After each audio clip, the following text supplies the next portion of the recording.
네, 현재 시각 8시 29분 지나갑니다. 어제도 보니까 이제 양시장이 탄력적으로 좀 반등을 나타내지 못한 채 이제 마무리가 됐는데 글쎄요, 지금 뭐 주요 기업들 실적, 뉴욕 증시도 그렇고 빅테크들 실적은 좋고 또 사실 SK하이닉스 사상 최대 적자긴 합니다만 또 주가는 오르기도 했고 참 이게 알 수 없는 시장이네요. 예. 그렇습니다.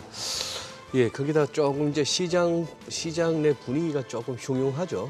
뭐 이렇게 한 8개 종목 뭐 며칠째 계속해서 그 어떤 뭐 주가 조작 이런 얘기들이 막 뉴스를 타고 있고 그런 상황입니다. 이따가 또 후반에는 또 전세 사기 관련해서 또 우리 또 살펴봅니다만 지금 세상이 주식시장, 부동산 시장 뭐 할 것 없이 온통 사기판이에요.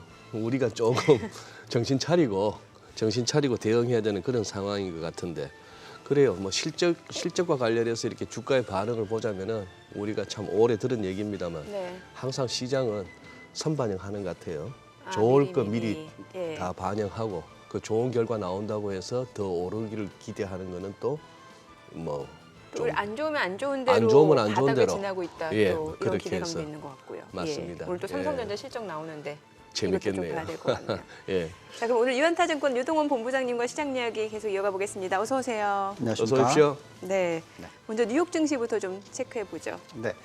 자, 오늘 시장 마친 걸 보시면은 그래도 좀 반등을 해주는 게 나스닥이고 네. 이건 좀 혼조세입니다. 근데 전날 좀 제법 큰 폭의 하락이 있었고요. 전체적으로 시장 자체가 지난주에 거의 뭐 약보합세였고 이번에도 좀 하락은 하고 있습니다만 종목별 희비가 좀 엇갈리는 현상이고 그렇죠. 그렇다고 해서 아주 큰 급락이 나타나는 것도 아닙니다. 그만큼 지금 걱정을 하고 있는 부분은 경기 침체가 일어날 수 있을 가능성에 대해서 계속 얘기가 지금 나오고 있고요.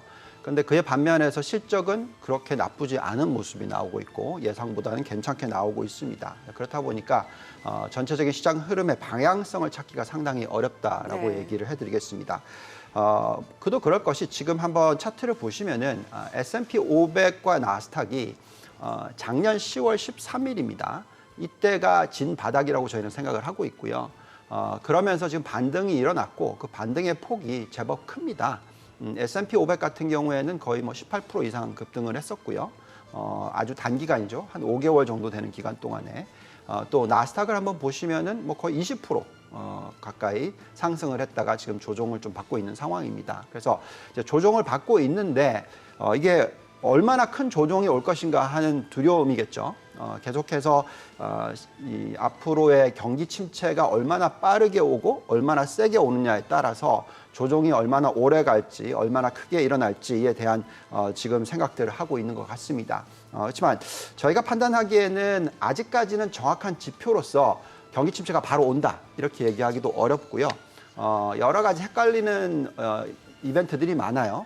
그리고 좀 시간적인 여유가 필요하다라고 생각이 듭니다. 그 이유는 뭐 아시겠지만 5월 3일이 돼야지 FOMC 미팅이 끝나게 되는 거고 그때가 이제 마지막으로 금리를 올리는 건지 아니면 더 올릴 건지 네. 아니면 또 내릴 수 있을 가능성이 있는지 이걸 좀 짚어봐야 되는 것도 있고요. 그 다음에 또 5월, 6월 달에는 뭐 다 아시겠지만 부채 한도에 대해서 또 결정이 나야 되는 모습도 나오기 때문에 이 승인 작업이 쉽지 않을 거다라는 의견이 많죠. 그래서 네. 다들 좀 이런 쪽에 지금 시장에 관심이 있다 보니까 실적이 좋게 나와도 그렇게 뭐 크게 반등을 못 하고요. 정말 좋게 나오는 종목들만 올라가는 모습. 선별적으로. 예, 아주 선별적입니다. 예. 그래서 정말 초집중 현상이 일어나고 있어요. 그래서 지금 시장에서는 어쨌든 좀 소화해야 될 여러 가지 이벤트들이 남아 있어서 여전히 방향성을 찾기는 좀 어려운 시장이 아닐까. 최소한 앞으로 일주일, 2주일 정도는 그런 변동성이 나타나는 시장이 되지 않을까 하는 생각이 듭니다. 네. 지수 쪽에 이렇게 좀 발목을 잡았던 건 아무래도 이 은행권 지수가 좀 밀리고 거기에는 지금 퍼스트 리퍼블릭이 또 뒤늦게 이렇게 그러게요. 시장의 중심에 또 부상합니다. 네. 이쪽 부분은 우리 유 본부장님 어떻게 보세요? 은행권 위기. 네. 저희가 뭐 지난 이게 이벤트가 터졌었던 네. SVB 사태 뭐 한 달 네. 훨씬 넘게 전에부터 그렇죠. 똑같은 얘기를 해드렸는데 지금 예금이 빠져나오는 게 문제죠. 네. 이 퍼스트 리퍼블릭의 주가가 왜 폭락을 했냐면 이번에 실적을 발표를 하면서 예금이 50% 줄었다. 이런 얘기를 했어요. 네. 그러다 보니까 이 은행은 정말 큰 위기에 있다라는 거고 주가가 하루 만에 50% 폭락을 했고요. 근데 지금 저희가 계속 얘기해 드렸지만 지방은행 같은 경우에 예. 우리가 아무리 이 전체의 문제 사이즈가 크지 않다고 생각하고 경제에 미치는 영향이 그렇게 극대화되지는 않을 거다고 얘기를 하지만 그래도 지방은행 같은 경우에는 자본금을 다 손실이 일어날 수 있는 가능성이 충분히 있다라고 여러 번 얘기해 드렸잖아요. 그래서 지금 양극화 현상이 일어나고 있습니다. 저렇게 예금이 빠져버리면 뭔가를 팔아야지만 예금을 돌려줄 수가 있잖아요. 네. 예, 그러면은 전에처럼 그 SBB 사태도 보셨으면 아시겠지만 채권을 팔아야 되는 그런 현상이 일어나면서 평가손이 실질 손실로 바뀌게 되면은 문제가 생길 수가 있는 거죠. 저희가 지난주에서 와서 말씀을 드렸던 내용이 상업용 부동산 문제가 있다 얘기했잖아요. 예, 예. 근데 그 문제의 사이즈가 GDP의 0.4%, 0.5%밖에 손실로 안 잡힐 거다라고 얘기를 했지만 그 0.4%, 0.5%가 지방은행한테는 자본금의 100%가 될 수가 있다라는 거죠. 그러니까 주가가 이렇게 흔들릴 수밖에 없습니다. 근데 이제 아주 큰 그림을 보면 실질적으로 미국의 경기 침체로 이어질까 하는 부분에 있어서는 정답은 없지만 아마도 그렇지 않을 거다라고 저희는 생각하죠. 그래도 여전히 지금까지는 이런 뉴스가 터지게 되면 시장의 변동성이 일어날 수밖에 없어요. 보시면은 지금 이 예금 자체가 빠지게 되면은 대출도 빠지는 게 아니냐 이런 겁니다. 네. 그러니까 대출이 만약에 급감을 하게 되면은 모든 이 경제에 영향을 미치게 되겠죠. 전체적인 경제 성장률이 뚝 떨어질 수가 있습니다. 그렇죠? 그렇게 되면은 이게 큰 문제로 이어질 수 있다라는 걱정을 하게 되는 거지만 저희가 판단하기에는 그렇게까지는 아닐 거라고 생각하는데 근데 여전히 지금 이 장단기 금리 차가 크게 역전이 되어 있는 상황이 네. 이어지고 있고 보통 장단기 금리 차가 크게 역전이 되어 있는 상황이 계속 이어질 경우에 과거 역사상 경기 침체가 왔다. 지금 확률적으로 거의 60%가 넘어간 게 아니냐. 예. 그래서 앞으로 1년 안에 경기 침체가 올 수 있을 가능성이 60%가 넘는 게 아니냐라는 이런 두려움이 있기 때문에 시장이 시원스럽게 올라가지 못하는 거죠. 그래서 이 부분이 어느 정도 좀 일단락이 돼야지만 시장이 다시 상승을 할 수 있다라고 말씀을 드리는데 그래도 저희가 생각할 때는 경기 침체에 대한 두려움이 있다 하더라도 아주 큰 폭의 폭락장이 올 거라고 생각하지는 않습니다. 왜냐하면 그렇게까지의 어떤 경기 침체가 일어날 거라고 생각하지 않고 완만한 어떤 경기 둔화로서 이어질 거라고 생각을 합니다. 근데 계속 말씀을 드리지만 여전히 여러 가지 지표를 보고 있으면은 경기가 확 살아날 것 같아 보이지는 않잖아요. 네. 예, 또 특히 이 부동산 가격 추이 한번 보시면은 지금 미국이 3% 상승률이 돼 있는데 전달 수치가 얼마 전에 나왔어요. 0.4%로 또 떨어졌습니다. 그래서 그만큼 이제 부동산 가격이 전 세계적으로 빠지고 있으니까 자산 가치가 빠지게 되면은 웰스 이펙트가 없어지죠. 그러면은 소비가 둔화가 되는 거고 여기에 따라서 경기 침체 가능성도 또 생기는 게 아니냐 이런 두려움이 찾고 있습니다. 그래서 지금 시장에서는 경기 침체의 가능성에 있어서 최소한 30%대 많게는 65%대까지 보고 있기 때문에 지금 이런 변동성이 일어나고 있다라고 말씀을 드립니다. 근데 계속 또 제가 말씀을 드리는 내용을 보시면 경기 침체가 일어날 수 있는 가능성은 있지만 예. 그 강도가 세지 않을 거다. 아니면 실제적으로는 그냥 경기 둔화로서 끝날 수 있다. 네. 이 얘기를 자꾸 해드리잖아요. 예, 예. 그 이유는 결국 이 장단기 금리 차와 이 유동성에 따른 이슈를 제외하고는 상당히 많은 부분들은 그런 경기 침체를 얘기해주고 있지 않다라고 보여집니다. 지금 여기 이 경기 침체 가능성 지표가 이게 미 연준에서 발표하는 내용인데요. 네. 이건 뭘 포함을 하냐면은 실업률, 그리고 산업 생산, 개인 소득, 그리고 또 제조업과 무역 추이를 보면서 판단하는 겁니다. 네네. 또 GDP를 보면서 판단하는 숫자도 있어요. 그거 다음 한번 보시면은 크게 올라갔다가 지금 또 떨어지고 있잖아요. 그래서 이런 복합적인 부분을 놓고 보면은 경기 침체가 세게 올 것 같지 않다라는 거죠. 그래서 헷갈릴 수밖에 없습니다. 네. 한쪽에서는 유동성 문제로서 대출 감소 가능성의 우려 때문에 경기 침체가 세게 올 거다라는 두려움이 있고 한쪽에서는 다른 걸 보면은 또 그렇지 않다라는 거고 확률적으로는 30%에서 65% 왔다 갔다 하니까 네. 올지 안 올지 정답은 없고 그렇다 보니까 12개월이라는 시간이잖아요, 이게. 예. 네, 그래서 계속해서 어떤 변동성이 지금 유지되고 있는 상황이다라고 말씀을 드리겠습니다. 예. 그러다 보니까 시장 방향 예측이 쉽지가 않은 그렇습니다. 거네요. 예. 참 진짜 절묘합니다. 이거 화면에 보여드렸으면 딱 좋겠는데 어제 나스닥 살린 게 마이크로소프트인데 네. 실적이 진짜 좋았단 말이에요. 이거 지금 딱 보니 2021년 11월 22일 고점 찍고 그러니 우리가 그해 6월 25일 날 고점 찍고 밀려서니 나스닥은 한 5개월 더 달리다가 그때 무렵해서 11월부터 해서 이제 밀렸는데 이게 249.67이니까 거의 한 349니까 350불 근방에서 213불까지 흘러내렸다가 요게 딱 그거 이제 돌렸는데 네. 61.8%에 딱 걸리네요. 아, 그렇습니까? 요것도 워낙 뭐 기술적으로 접근하다 보니까 그래 야 이걸 갖다가 따라 붙어야 되나 아니면 좀 더 봐야 되나 헷갈리는 상황이네. 예. 저희가 정말 헷갈립니다. 헷갈리죠. 매일 고민할 수밖에 없고요. 아니 요즘 또 나오는 뉴욕 월가에서 나오는 말이 자신 없으면은 미국 국채 샀다가 저 은행들 자빠지는 거 봐라. 네. 무슨 뭐가 안전자산이니 하면서 안전자산 잘 안 보이면 금도 불안하고 그러면 차라리 기술적 투자하라는 그런 말도 있던데. 네, 그렇습니다. 근데 또 제법 올랐네요. 네. 예. 그래서 정말 지금 투자하기가 어려운데 저희가 계속 방송을 만들면서 하는 얘기가 있어요. 지금은 초집중의 시대라고 초집중. 얘기를 해요. 헤지펀드 매니저들이 지금 어떤 전략을 펴고 있는지 아십니까, 소장님? 어떤 예. 전략이에요? 투자 금액은 늘려고요. 그러니까 투자를 많이 하고 있습니다. 네. 어떻게 하냐면은 그러니까 롱숏 전략을 펴는 헤지펀드 매니저들은 예. 주식을 빌리잖아요. 네. 그래서 100을 빌렸다고 칩시다. 예. 그걸 다 팔아요. 어허. 그러면 현금이 100이 생기죠. 생기죠. 그 현금 100을 또 다 종목에 투자를 합니다. 예. 그러니까 이제 전체 투자 금액은 얼마가 됐죠? 200이 된 거죠. 예. 예. 맥시멈으로 해요. 예. 근데 맥시멈으로 숏을 들고 있고 맥시멈으로 롱을 들고 있으니까 네. 그러면은 시장 방향성은 제로죠. 시장이 올라가든 말든 간에 아, 종목만 예, 잘 예. 골라놓으면 종목만 수익이 잘 된다. 골라놓으면 예, 그런 식으로 지금 전략이 완전히 벌어져 있어요. 그래서 순 익스포저, 그러니까 네트로는 0입니다. 다. 근데 그로스로는 200%라는 거죠.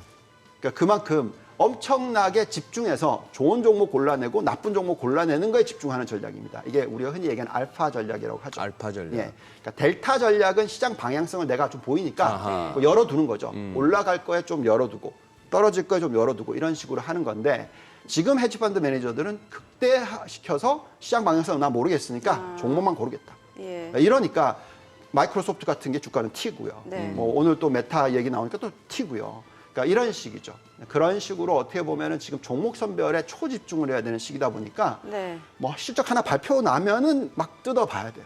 예. 그 초집중할 것 같으면 머리에 쥐가 날 것 같은데. 정말 힘듭니다. 아니 근데 롱숏 전략 우리가 이제 잘 알고 워낙 익숙해졌습니다만 숏친 쪽은 빠지고 롱 잡은 쪽은 올라가주면 이렇게 좋을 수가 없는데 그렇죠. 거꾸로 숏친 쪽이 이 공매 세력들 때리잡자 하면서 와 해서 지난번 게임스탑처럼 그렇게 해서 터지고 네. 롱 잡은 쪽은 잘 못 가고 오히려 지지부진하면 양방으로 터지겠네, 그죠? 그렇죠. 근데 그거는 시중의 유동성이 엄청나게 풍부할 때, 즉 개인들이 막 돈을 빌려가지고 네, 할 수 네. 있을 때는 네. 두렵지만 예. 지금 현재 상황 그건 아니잖아요. 네네. 그렇다 보니까 이런 큰 기관들은 초집중을 했었을 때 수익을 많이 올릴 수 있죠. 지난 2년 동안에는 굉장히 우리가 흔히 얘기하는 매크로 헤지펀드, 그러니까 매크로 투자 전략, 예. 그러니까 경제에 대한 방향성을 아하. 보면서 투자를 하는 게 굉장히 수익이 많이 났어요. 네. 근데 지금 말씀드리지만 정답이 안 나오잖아요. 그러니. 경기 침체가 나오는지 얼마나 세게 나오는지 지금 계속 경기 침체 올 거라고 노래를 부른 게 1년이 넘었는데도 그러니까. 안 왔어요. 그러니까 계속해서 지금 이쪽 전략은 버리는 거죠. 네네. 그러면 우리가 알 수 있는 종목, 우리가 잘 뜯어볼 수 있는 종목에 투자를 네. 하자 하면서 이게 자꾸 지금 이런 변동성이 일어나면서 초집중 현상이 일어나면서 종목이 수익을 가져다주는 그런 시대다라고 말씀을 드리겠습니다. 알겠습니다. 자, 그럼 저희 좀 전략을 좀 세워보도록 하겠습니다. 일단 오늘 또 삼성전자 실적이 나왔는데 지금 1분기 영업이익이 6,402억 원. 이게 전년 대비 95% 넘게 급감한 상황이고 14년 만에 처음으로 1조 원을 밑돈 수치입니다. 저희가 또 전략 좀 세워보도록 하겠습니다. 오늘 FL리서치 한용희 수석입니다. 안녕하세요. 네, 안녕하십니까. 네, 뭐 지금 증시가 닷새 연속 하락세를 이어간 상황이고 간밤 뉴욕 증시 혼조세로 마무리가 됐는데 어제장 리뷰를 좀 해보면서 또 오늘 뭐 실적 이야기 또 장 전망 좀 해보도록 하죠. 네, 어제 일단은 이제 나스닥이 조금 현물 시장에서는 상승하는 모습을 보였고 이제 뭐 다우나 S&P는 조금 뭐 하락하는 모습들을 보였는데 아직까지는 뭐 큰 방향성은 없었다라고 말씀을 드려야 될 것 같고 지금 선물 시장에서 좀 보시면은 그 모두 다 좀 좋은 모습들을 보여주고 있습니다. 근데 뭐 불확실성이 좀 제거된 부분들도 있었죠. 이제 미국의 부채 한도 협상이 이제 하원을 통과했다라는 좀 이슈가 나오면서 좀 선물 시장이 좀 반응을 하고 있다라고 생각을 하는데 일단은 5월 FOMC까지는 좀 관망세가 이어질 가능성이 높고 지금 삼성전자 그 실적을 발표를 했는데 결국에는 지금 영업이익이 1분기 영업이익이 6,400억 원 정도로 나왔었고 반도체 적자가 이제 4조 5천억 원 정도가 나왔습니다. 그래서 시장 예상치보다는 조금 하회를 했다라고 좀 말씀을 드려야 될 것 같고 일단은 5월 대외적으로는 이제 5월 FOMC까지는 조금 관망세가 이어질 수 있는 가능성이 높지 않을까 이렇게 말씀을 좀 드려야 될 것 같습니다. 네. 예. 어제 최근에 네. 테슬라 주가 흐름 보면서 우리 또 테슬라맨 한수석께서 일론 머스크하고 전화라도 한번 해야 되는 거 아닌가 싶은 생각 드는데 아니 요즘 뭐 여러 가지 열일하시더라고 일론 머스크가요. 뭐 터크 칼슨하고 인터뷰하는 내용 보니까 AI 관련해서 많은 또 우려와 더불어서 뭐 마이크로소프트, 구글 딱 기다려라 내가 그거 하겠다 뭐 이런 식이기도 한데 네. 좀 이게 이제 가뜩이나 힘들어하는 우리 국내 2차 전지주에 좀 영향을 미칠 수 있을지 한번 좀 그리고 또 오늘 장에서 우리 또 한수께서 주목하는 섹터도 한번 짚어주시죠. 일단 지금 2차 전지 관련 내용은 사실 뭐 불확실성이 조금 많다라고 말씀을 드려야 될 것 같고 이렇게 불확실성이 좀 생기게 되면은 이제 투자자들 심리가 좀 위축될 가능성이 높죠. 그렇기 때문에 저는 지금은 뭐 신규 매수보다는 좀 보유자의 영역이라고 생각을 하고 있고 조금 일부는 현금화하시는 전략이 좀 좋지 않을까 이렇게 말씀을 드려야 될 것 같아요. 그리고 뭐 만약에 이제 조정이 좀 크게 나온다라고 하면은 저는 기회로 삼아도 될 것 같다라고 좀 말씀을 드려야 될 것 같고 지금 테슬라 같은 경우에는 지금 $150 중반까지는 좀 내려온 상황인데 저는 분할 매수 전략을 좀 가져가도 괜찮지 않을까라는 생각을 하고 있기 때문에 여전히 좀 판매량은 높다라고 말씀을 드려야 될 것 같고 그다음에 오늘 시장에서 좀 주목받을 섹터는 저는 자동차 섹터 중에서 이제 전기차랑 관련된 섹터인데 특히나 이제 테슬라 관련주로 엮이는 섹터를 주목해야 된다라고 생각을 하고 있습니다. 왜 그러냐면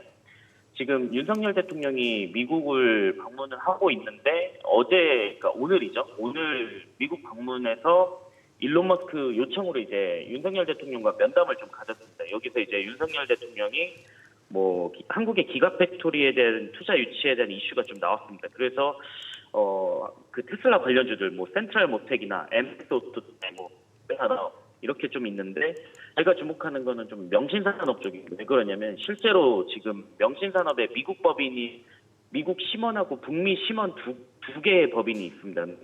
미국 심원 같은 경우 캘리포니아에 위치를 해서 실제로 핫스텝 부품을 이제 프리몬트 공장에 납품을 하고 있고 그다음에 북미 심원 같은 경우에 텍사스 위치를 하고 있는데 여기 이제 텍사스 오스틴 공장에 공급을 하고 있기 때문에 실제로 그 테슬라 판매량이 좀 높아지고 인도량이 높아지면 좀 실적에 대한 기대치가 좀 높아질 수 있다라고 생각을 하고 있기 때문에 이런 테슬라 관련주들도 한번 보시면 좋겠다라고 말씀 좀 드리겠습니다. 네. 예. 뭐 지금 오늘 호가로 봤을 때는 양시장 좀 하락 출발 예상되는데 오늘 어떤 전략 좋을까요? 일단 지금 당장은 조금 5월까지는 불안한 증시가 이어질 것으로 보이고 있습니다. 왜 그러냐면 최근에 신용 잔고가 뭐 크게 늘어났다가 이제 꺾이는 시작인데 작년 시장을 좀 복기를 해보자면은 작년 시장 폭락 때랑 좀 비슷한 현상이 나타나고 있습니다. 왜 그러냐면 작년에도 시장이 화랑장을 조금 겪으면서 신용잔고가 굉장히 많이 늘어났었는데 그 당시에 그 하락에 조금 트리거가 됐던 게 이제 신용잔고가 계속 반대 매매가 나오면서였거든요. 그렇기 때문에 저는 신용잔고가 조금 줄어드는 모습을 보고 투자를 하자라고 말씀을 드리고 싶고 단기적으로는 좀 보수적인 전략을 말씀을 좀 드리도록 하겠습니다. 네, 잘 들었습니다. 지금 시각 8시 49분 지나갑니다. 오늘 양시장 예상 체결지수부터 확인해 보도록 하겠습니다. 자, 먼저 코스피입니다. 지금 약보합권 예상됩니다. 예상 체결지수가 2,480포인트로 집계되고 있고요. 코스닥 0.5% 하락 예상됩니다. 예상 체결지수 826포인트입니다. 시가총액 상위 종목 예상 체결가 보도록 하겠습니다. 삼성전자 오늘 실적 발표를 했습니다. 일단 1분기 영업이익이 6,402억 원으로 전년 동기 대비로는 95.5% 급감한 것으로 확인이 됐고요. 반도체 부분 적자도 4조 5천억 원인 것으로 확인이 됐고요. 지금 보시다시피 1분기 영업이익이 14년 만에 1조 원을 밑돈 것으로 나타났습니다. 다만 또 이제 컨콜에서 어느 정도 구체적인 감산 계획을 밝히는지 여부에 따라서 또 주가는 좀 많은 영향을 받을 것으로 예상된다는 게 시장의 분석인 것 같고 지금 호가에서는 아직까지는 뚜렷한 움직임은 잡히지 않고 있는 상황이죠. LG에너지솔루션이 1% 상승 예상됩니다. 지금 호가에서 57만 4천 원, SK하이닉스가 0.6% 상승 예상되죠. 예상 체결가 8만 8천 원이고요. 삼성 바이오로직스는 보합 예상됩니다. LG화학이 지금 1.7% 하락 예상되죠. 예상 체결가 71만 4천 원으로 나타나고 있고요. 삼성 SDI가 2% 약세 예상됩니다. 호가 68만 5천 원이죠. 이 가운데 지금 현대차, 기아 같은 경우는 지금 최근 실적 굉장히 좋았고 현대차가 지금 보합 출발 예상되고요. 기아 같은 경우는 0.4% 상승 예상됩니다. 그리고 네이버 1% 상승 예상되고요. 예상 체결가 19만 원으로 집계가 되고 있습니다. 코스닥 시가총액 상위 종목 예상 체결가도 보겠습니다. 에코프로비엠이 오늘 0.4% 하락 예상됩니다. 지금 예상 체결가는 24만 1,500원이고요. 에코프로가 강보합권 예상됩니다. 셀트리온 헬스케어가 1% 약세 예상되고요. LNF도 1% 하락 출발 예상되면서 예상 체결가 25만 7천 원이죠. HLB 보합 예상됩니다. 셀트리온 제약이 1% 약세가 예상됩니다. 지금 호가 8만 2,100원이고요. 카카오게임즈, 오스템 임플란트는 보합 예상됩니다. JYP 엔터테인먼트 소폭 상승 예상되고요. 펄어비스도 소폭 상승 예상되면서 예상 체결가 4만 3,100원으로 집계가 되고 있습니다. 자, 이제 개장까지 8분여가량 남았습니다. 시장 이야기 이어가 보겠습니다. 일단 전체적으로 지금 시장 방향보다는 좀 종목에 집중을 해야 된다는 말씀 주셨는데 때마침 또 오늘 삼성전자 실적을 발표했고 뉴욕 증시 쪽에서는 반도체 관련 종목들이 또 많이 올랐잖아요. 네. 저희가 그래도 방향성에 있어서 헷갈리긴 하지만 그래도 투자를 해야 된다고 얘기하는 이유는요. 만약에 경기 침체가 만약에 세게 일어나잖아요. 그러면 투자를 하면 안 됩니다. 그렇죠? 왜냐하면 시장이 빠질 확률이 굉장히 높아지죠. 보통 경기 침체가 일어나기 한 3개월에서 6개월 전부터 빠지기 시작해서 경기 침체가 일어나는 구간 동안에 고점 대비해서 약 20%에서 최소한 20%에서 많이는 25% 이상 빠지는 장이 나올 수가 있어요. 그래서 그 부분을 걱정을 한다면은 지금 실적에 관심을 가지는 게 아니라 어떻게 도망가야 되냐 이 고민을 하실 거예요. 상당히 많은 분들이 지금 그런 고민들을 하고 계십니다. 제가 고객을 만나봐도. 그렇지만 저희가 계속 얘기해 드리는 것은 만약에 그런 액션을 지금 취한다는 것은 약간 뒷북을 때리는 케이스다라고 얘기를 해드리고 있어요. 그러니까 왜 그러냐면 그만큼 지금 현금의 흐름이라든지 이런 부분들이 경기 침체를 가리키고 있지는 않아요. 그러니까 경기 둔화까지는 얼마든지 이해를 할 수 있겠지만 경기 침체를 가리키지는 않습니다. 자, 그렇기 때문에 지금 말씀하신 대로 기업들의 실적을 보면서 투자를 해도 좀 불안을 더 쉬어도 된다라는 거죠. 그러니까 좋은 종목들을 투자를 해놓으면은 제가 볼 때는 시장이 계속 급락을 할 것 같아 보이진 않으니까 좋은 종목이 수익을 내주는 앞으로의 1년이 될 거다라는 얘기를 해드리는 거고요. 지금 올라와 있는 이 자금 유입 추이는 이번에 약간의 하락장이나 조정장이 시작된 걸 보시면은 그 은행권에 그러니까 퍼스트 리퍼블릭 은행의 예금이 50% 빠졌더라 이 뉴스였잖아요. 근데 사실은 그거는 실적이 발표되면서 지난 3개월 동안에 그랬다는 얘기입니다. 그러니까 이미 벌써 그거는 있었던 이벤트고요. 그게 한번 지금 뒤에서 때려준 케이스이거든요.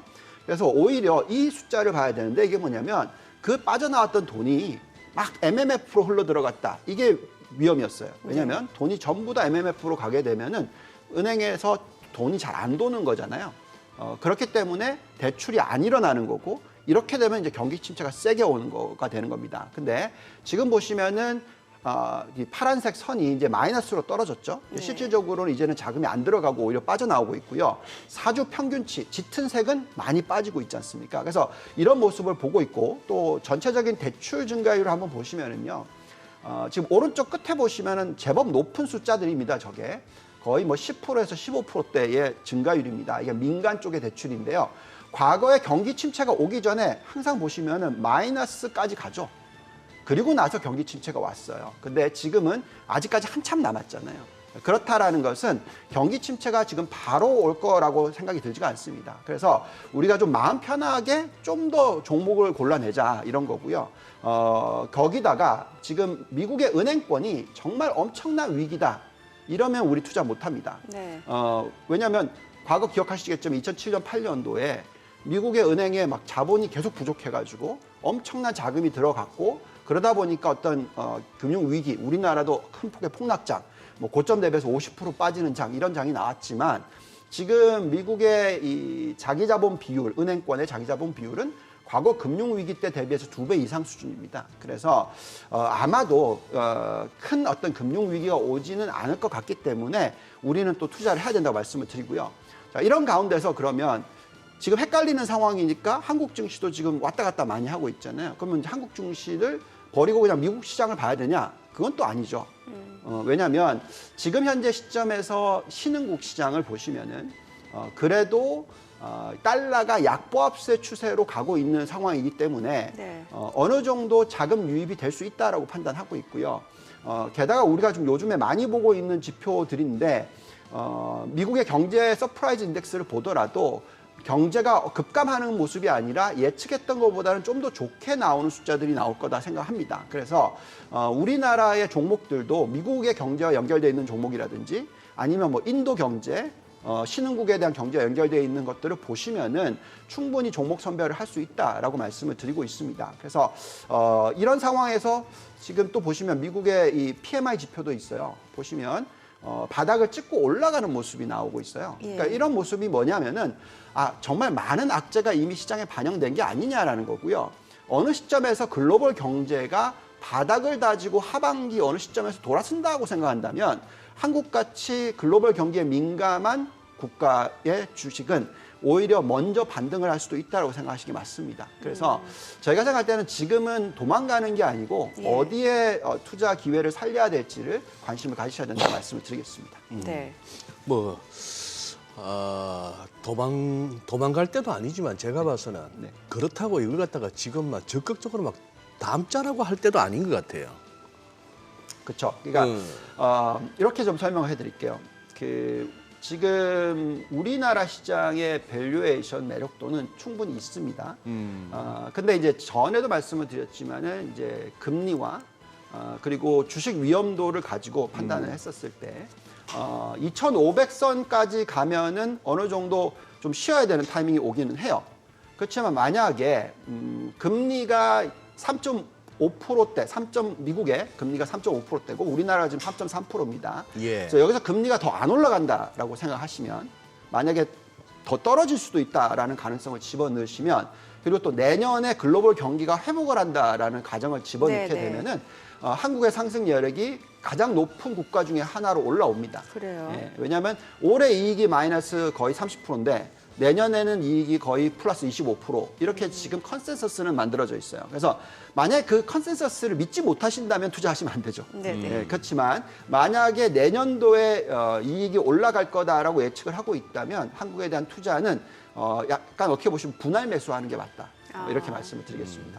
지금 이제 오늘부터 해서 이제 오늘 내일 동안 BOJ 통화정책 회의가 열리고 뭐 그동안 우에다 총재 얘기하는 걸 봐서는 특별한 건 없었겠습니다만 그렇고 이제 딱 일주일 후에 이제 FOMC.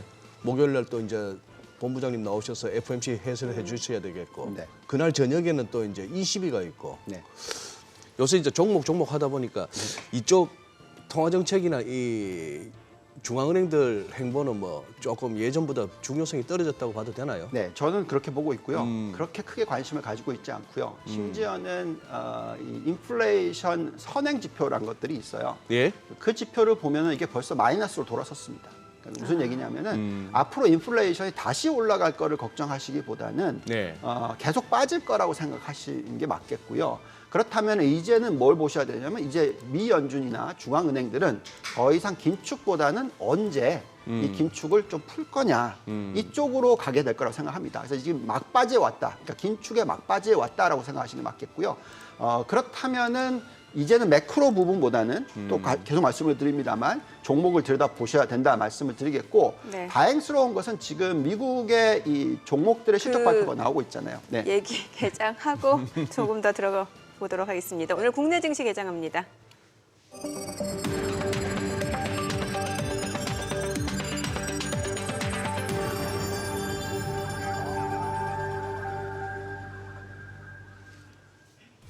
네, 4월 27일 목요일 국내 증시 개장했습니다. 최근에 코스피 코스닥 양시장 상승 탄력이 둔화되면서 좀 조정 분위기가 이어지는 상황이었습니다. 다수의 연속 하락 흐름이 이어지는 모습이었고 이 가운데 또 뭐 뉴욕 증시 또 국내 증시 쪽에선 주요 기업들 실적 발표가 계속해서 잇따르고 있습니다. 뭐 SK 하이닉스 같은 경우는 지금 사상 최대 적자를 기록한 상황이고 오늘 삼성전자 실적도 역시 안 좋았습니다만 오히려 역으로 좀 바닥을 지나고 있다라는 인식이 좀 커지는 것 같습니다. 그에 따라 또 코스피 어느 정도 또 상황을 되돌릴 수 있을지가 관전 포인트인 것 같은데 일단 양시장 출발 지수 좀 확인해 보겠습니다. 코스피 약보합권이네요. 2,484포인트. 코스닥 강보합권. 양시장이 일단 좀 낙폭은 제한적이고 좀 반등을 시도할 걸로 좀 보여지는 시장 분위기입니다. 일단은 강보합 출발 나타내고 있는 코스피 코스닥이고요. 시가총액 상위 종목 시초가 보겠습니다. 삼성전자입니다. 0.3% 올라갑니다. 64,200원에 거래되고 있습니다. 뭐 구체적인 감산 계획이 나오는지 여부 좀 확인해 보시면 좋을 것 같고요. LG에너지솔루션 0.8% 올라갑니다. 572,000원. SK하이닉스도 0.3% 올라갑니다. 87,700원이고요. 삼성바이오로직스는 조금 떨어지네요. 781,000원. LG화학이 1.6% 올라갑니다. 지금 739,000원, 74만 원까지 올라갑니다. 닷새 만에 좀 반등을 보여주고 있는 상황이고요. 사실 뭐 LG화학 같은 경우도 1분기 영업이익이 7,910억 원으로 전년 대비로는 22% 넘게 감소한 것으로 나타났습니다만 일단은 뭐 주가 자체는 1% 이상 올라갑니다. 자, 그리고 삼성 SDI가 소폭 올라갑니다. 70만 5천 원에 거래되고 있고요. 삼성전자 우선주도 올라갑니다. 현대차 좀 쉬어가는 분위기고요. 기아가 0.9% 올라갑니다. 86,500원. 포스코홀딩스 보합이네요. 일단 시가총액 10위권 내에서는 지금 대부분의 종목들이 반등 출발 보여주고 있는 상황이고요. 코스닥 시가총액 상위 종목 시초가 보겠습니다. 에코프로비엠 오늘 0.8% 떨어집니다. 어제도 이미 좀 많이 떨어진 상황에서 오늘 추가적으로 좀 하락 흐름 이어지고 있고요. 에코프로 보합이네요. 59만 9천 원. 셀트리온 헬스케어가 지금 보합이고요. LNF가 0.5% 떨어집니다. 26만 500원. HLB는 강보합권으로 34,050원에 거래되고 있고요. 셀트리온 제약은 0.8% 떨어집니다. 82,500원이고요. 카카오게임즈도 소폭 떨어집니다. JYP 엔터테인먼트, 오스템 임플란트는 보합이고요. 펄어비스가 0.4% 올라갑니다. 43,200원. 최근에 뭐 2차 전지 쪽에서는 일단은 뭐 그동안 많이 오른 측면이 있기 때문에 좀 물량들이 나오고 있는 추세고 대형주 쪽으로 오히려 좀 선별적인 매수세가 좀 유입되는 것으로 확인이 됩니다. 수급 상황 체크해 보도록 하겠습니다. 오늘 유가증권 시장에서는 개인 투자자가 208억 원 순매수를 보여주고 있고요. 외국인과 기관은 각각 133억 원, 75억 원 매도 우위를 나타내고 있습니다.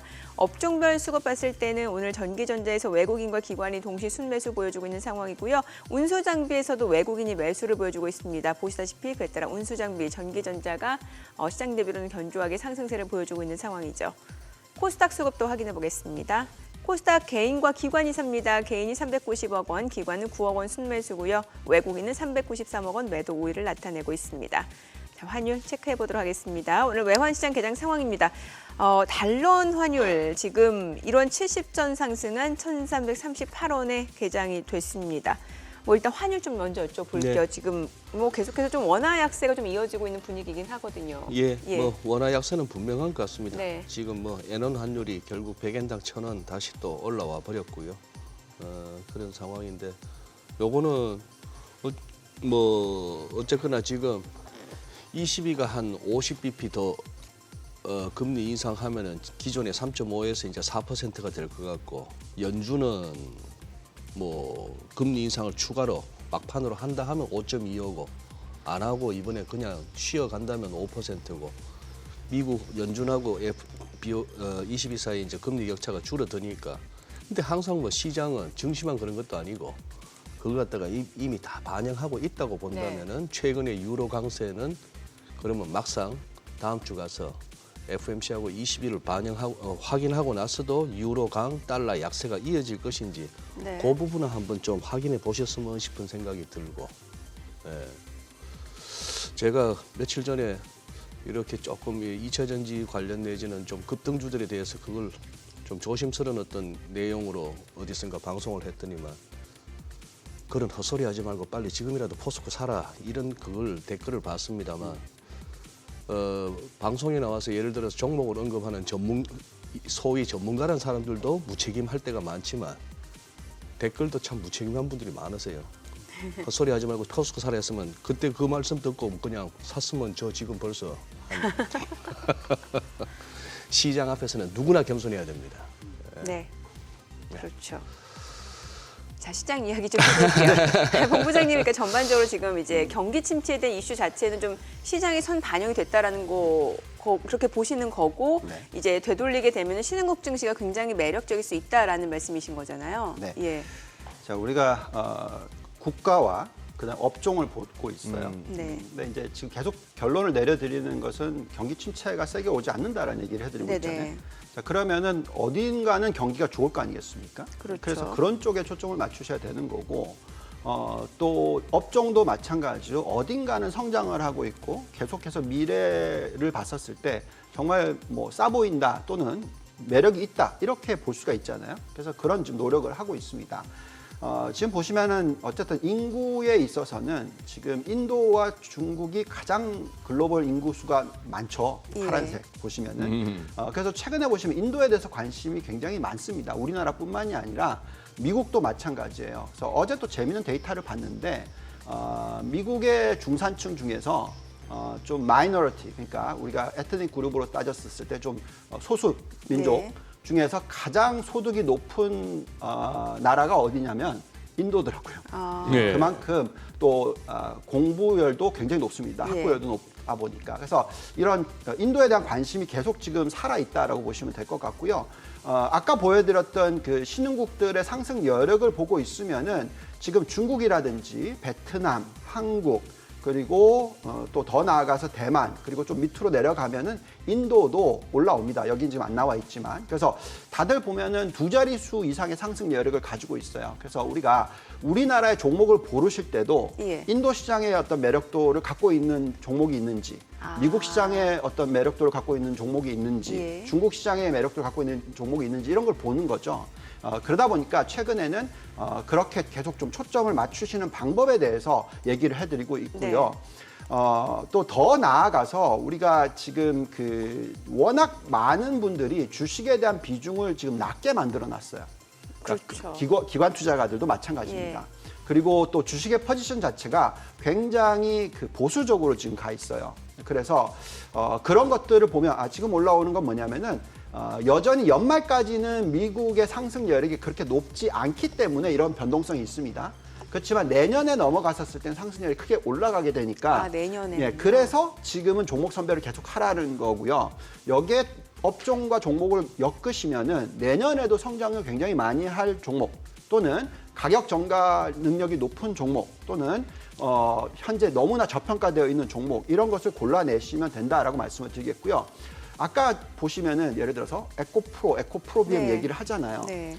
그러면 밸류에이션을 구해보면은 너무 많이 오른 거는 에코프로비엠이에요. 예. 근데 전기차의 체인을 보시면은 굉장히 저평가되어 있는 건 현대차, 기아차입니다. 예. 그러니까 지금 보시면은 현대차, 기아차는 주가가 올라가는 모습이 나오잖아요. 그래서 우리가 이런 식으로 어떤 종목이든 업종이든 간에 밸류에이션을 구해보고 내가 들어갈 만하다라고 생각하신다면 충분히 들어가시는 게 맞다라고 말씀을 드리겠습니다. 충분히 떨어진 충분히 뭐 가격이 하락한 조정을 받은 뭐 아니면 못 오른. 아니면 못 오른 네. 본부장님. 우리 이거 점 하한가 이거 오랜만에 보거든요. 아, 네. 최근에 그 SG 창구 이 쪽에서 소위 물량 말하는 나온 뭐 거. 3, 4일 네. 점 하한가. 그때 닷컴 버블 때는 그 보름 넘게 점 하한가가 안 풀린 종목도 있었습니다. 네. 그 전설의 세럼 기술. 네네네. 예, 막판에 물린 분들은 진짜 답이 없었죠. 십며칠 갔다가 계속 장이 열리면 거래도 없이 점한 하다가 네. 지금 삼천리가 네. 그 말도 많고 탈도 많은 작전주의 네. 제일 큰 형님 삼천리가 임창정 씨도 했다나 뭐 피해자라나 그런데 52만 4천 자 뭐 한 7, 8만 원, 9만 원 하던 놈이 52만 4천 원 찍고 지금 13만 5천 원 왔습니다. 네. 싸 보입니다. 네. 자 이런 거 좀 싸 보인다, 많이 빠졌다. 이런 부분에 대한 우리 또 실전 투자자 우리 유본 부장님의 평가는 저는 삼천리를 들여다보지 않아서 말씀드릴 수가 없고요. 예. 이렇게 설명을 해드릴게요. 포스코 쪽을 보시면은 네. 포스코. 포스코를 보시면은 가격 자체가 지금 가격대는 이제는 밸류에이션상 더 이상은 뭐 매력도가 없지는 않다라고 나온 네. 거죠. 그러니까 이제 조정을 제법 많이 받았다. 네. 어느 정도 매력은 있다. 예를 들어서 에코프로비엠도 마찬가지입니다. 예. 더 올라갔었을 때는 문제였지만 지금 현재 보면은 이제 또 매력도가 있어 보인다 정도로 나오거든요. 예. 그래서 결국은 개별 종목마다 지금 저희가 투자를 하는 거고요. 왜 우리가 저희가 뭐 포스코 퓨처쌤이라든지 이런 것들을 들여다보냐면은 당연히 우리가 지금 계속 얘기하고 있는 게 업종들로 얘기할 때 가장 많이 보고 있는 쪽이 반도체, AI, 전기차 부품, 네. 신재생 에너지 그리고 또 전기차와 연결되어 있는 2차 전지 관련된 원자재 이렇게 되는 거잖아요. 그러니까 당연히 포스코 그룹을 볼 수밖에 없는 거죠. 예. 그래서 개별적으로 이런 종목들을 들여다보시면서 적절한 밸류에이션을 구하시면 돼요. 근데 아까 말씀하셨던 뭐 삼천리라든지 아니면 2차 전지 안에서도 경쟁력이 없는데 매출이 안 나오는데 뭐 이런 것들은 투자를 할 수가 없죠 저희가. 예, 그래서 예. 그러니까 분석을 해보시면 딱 답이 나옵니다. 답이 예. 그래서 계속해서 주가가 그러니까 단가가 낮다 그래서 싼 게 아니잖아요. 그렇죠? 네. 당연히 매출이 있어야 되고 이익이 생겨야 되는 것이고 네. 그런 걸 보시면서 판단하라고 말씀을 드리겠고요. 그렇지만 어쨌든 큰 그림으로 말씀을 드리면 2차 전지와 전기차 이 산업은 네. 당연히 내년, 내후년, 앞으로 10년 성장할 업종은 맞다라는 거죠. 여기서 우리나라 종목 중에서 글로벌 경쟁력이 있다면 네. 빠진다 그래서 무조건 투매 이게 아니고 빠질 때 기회를 삼는 것도 중요하다라는 거죠. 물론 종목마다 틀립니다. 예. 어떤 종목이냐가 중요하니까 그걸 공부를 하시는 게 중요할 뭐 것 지금 같습니다. 오늘 셀 쪽은 괜찮아요. LG에너지솔루션도 그렇고 LG화학도 그렇고. 예.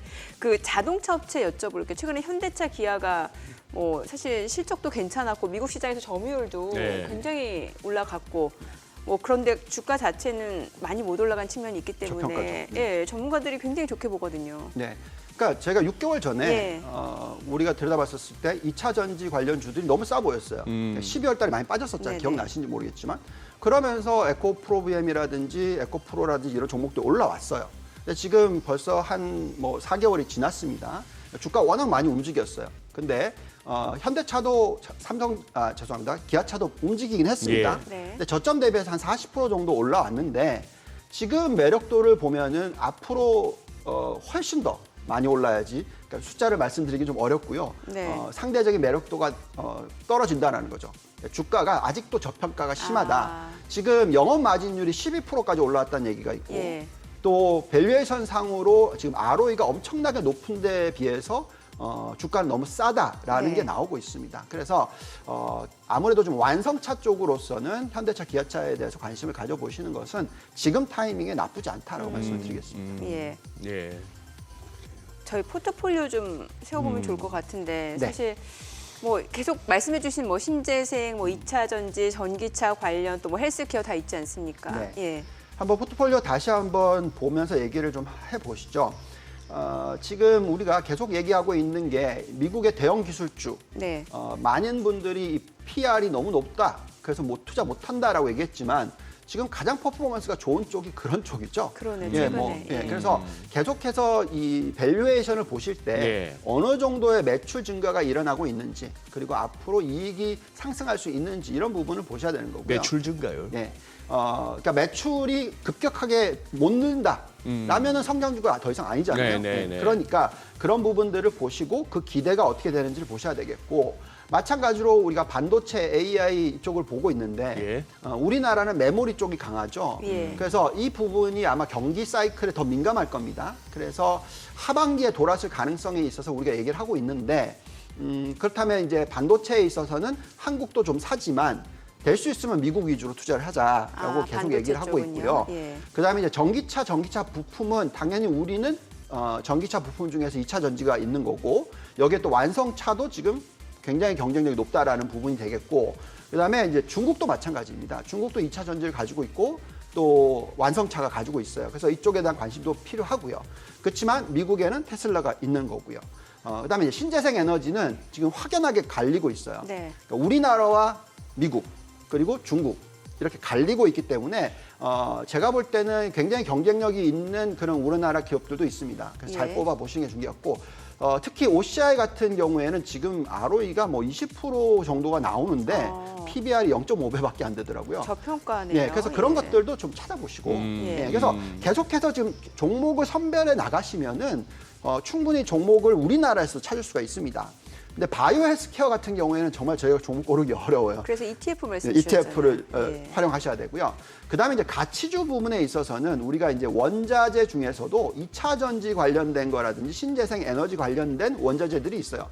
뭐가 있겠습니까? 당연히 뭐 리튬이 있을 거고 코볼트, 알루미늄 뭐 등등이 있겠죠. 그런 쪽으로 연결돼 있는 것들. 그래서 그러다 보니까 포스코가 나오는 거고요. 그다음에 이제 금융 부분에 있어서는 미국의 아마 신용카드라든지 전자상 거래는 여전히 괜찮을 겁니다. 왜냐하면 소득이 괜찮기 때문에. 최근에 그래서, 소비가 늘어났죠. 그래서 그런 부분들을 뽑아서 투자를 하시면 좋겠고 근데 한국은 그게 어려워요. 왜냐하면 워낙 부동산 가격이 비싸다는 얘기가 있고 소비가 확 살아나기가 어려운 환경이다 보니까 될 수 있으면 그런 쪽은 좀 피하는 게 좋겠다라는 얘기를 해드리는 거고 그 이외에 이제 다른 소비들 근데 보시면은 이제 필수 소비재가 굉장히 잘 버티죠. 왜냐하면은 이미 소비재는 굉장히 티켓이 크잖아요. 그러니까 잘 안 쓸 수가 있습니다. 경기가 둔화될 때는. 그렇지만 필수 소비재는 물가가 올라갔다 하더라도 쓰게 되니까 먹고 살아야 되니까요. 실적은 좋게 나오는 거죠. 그래서 이런 식으로 잘 분산 투자를 하셔서 종목을 잘 골라내시면은 수익을 낼 수가 있다. 근데 그게 참 어렵긴 합니다.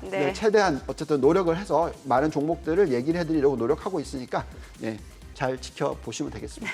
알겠습니다. 오늘 내용 잘 들었습니다. 고맙습니다. 고맙습니다. 감사합니다.